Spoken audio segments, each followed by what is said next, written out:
محترم جناب نور الحق قادری صاحب منسٹر ہیں ریلیجیس افیئرس کے، اور بھی بہت سارے پورٹ فولیو ان کے پاس ہیں اور ہمارے ساتھ ہمیشہ سے بہت محبت کرتے ہیں، تعاون کرتے ہیں۔ آج بہت سارے امور پر ان سے گفتگو ہوئی، بالخصوص جو شجر کاری پورے پاکستان میں جاری ہے،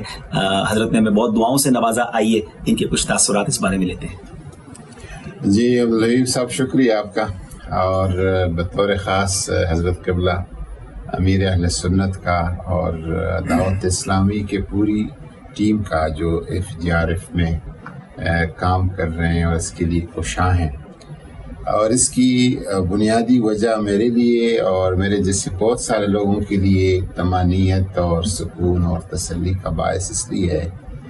کہ پاکستان میں کہیں پہ بھی مذہبی شخصیات نے یا مذہبی جماعتوں نے ایسی پہل نہیں کی تھی جو آپ نے ایک منظم اور مربوط طریقے سے دعوت اسلامی کے پلیٹ فارم سے، FGRF کے پلیٹ فارم سے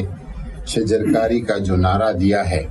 کہ پودا لگانا ہے اور درخت بنانا ہے انشاءاللہ۔ اور یہ آپ جس طرح آپ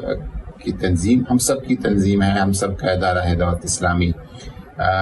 دنیا بھر میں جو سنتوں کا پیغام ہے اس پیغام ہی کا ایک یہ حصہ ہے، یہ بھی سنت ہے اور بالکل سنت ہے، اور اس کی جو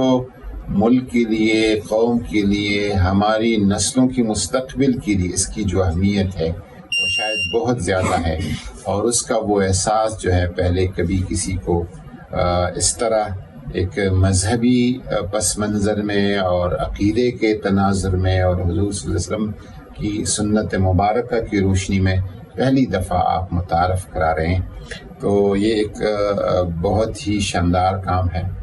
اور ہماری حکومت کا بھی، پرائم منسٹر عمران خان کا بھی یہی ایک سوچ ہے، ایک لگن ہے، اور اس حوالے سے موجودہ حکومت جو ہے آپ کی اس مشن کے ساتھ ساتھ ہے۔